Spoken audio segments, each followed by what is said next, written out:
Welcome back. There are many remote parts of our state that have very little access to pet care, Dave. Well, for many who live on reservations, the only option is to travel, sometimes hundreds of miles for service. But there is one group trying to do something about it.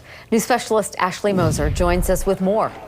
Well, guys, this area is about a 4 million acre area. The nonprofit Nuzzles & Co. out of Park City traveled there. They made it their mission to bring their supplies, their trained vets to these areas. And we were there for their first trip to the Ute Reservation, the size of about Massachusetts, served by just one animal control officer. If you blink, you just might miss it. A pristine Park City ranch known to locals Come on, sweet boy. as a safe haven for our four-legged friends. This is new to them, but, you know, they're friendly. Bison is new to the facility. Not only do we have the medical care here, but we have a rehabilitation program and a full-time trainer. And will now get first-class treatment. Kathleen Toth is the president of Nuzzles & Co., a nonprofit aimed at rescuing animals. You see, even their journey to get here wasn't easy. They roam around and they're looking for food, and that's just their way of life. Daryl McCurtain, a Nuzzles volunteer, says there are hundreds of thousands of homeless pets roaming Utah's reservations because There's very little resources on reservations themselves.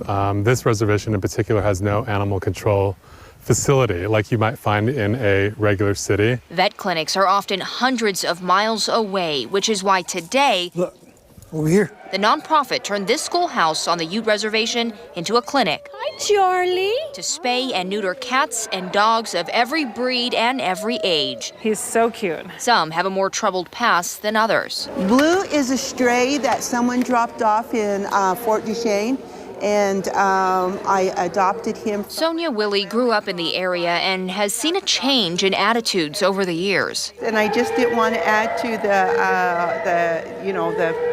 population of our dogs around here, so I decided that I would get her taken care of. She's one of hundreds taking advantage of this free service funded by donations. These pets have owners, but there are hundreds who don't. It's pretty bad, you know. It's kind of sad that, you know, you got all kinds of dogs running around. Resident Mylene Cornbeach says she sees it too. Some are starving and have no place to go. By coming in today, she hopes to help solve the problem. It's okay. The big goal is to help a community and help them help their animals. Kathleen says the best way to do that is to control reproduction and find strays a home. So, with today's efforts, That's going to have an immediate impact on these animals, but a lasting impact for the community, because just the animals that we spayed and neutered today, about 50 animals, they will not be contributing to the overpopulation problem. Consider this. Female dogs can have up to 2 litters per year if left to wander, giving birth to about 6 to 8 puppies per pregnancy.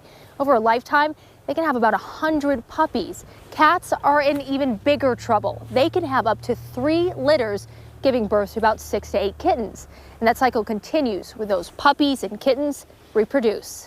We should really only have as many animals as we can care for. veterinarian Alyssa Hughes performs the surgeries. She says when you remove an animal's drive to reproduce, They tend to stick closer to home because they don't have the drive to go out and find somebody else to mate with. a goal the team is striving for, but one the community hasn't always seen eye to eye with. Daryl believes culture has also prevented many from spaying and neutering these cats and dogs. So animals are our brothers in the old tradition and beliefs, and they have as much freedom as we as human beings do. So they are able to do what they want to do. Organizers think those beliefs led to what we see today. They hope to keep the dialogue going with residents and bring strays like Hope here back to their ranch so that life can get better one paw at a time.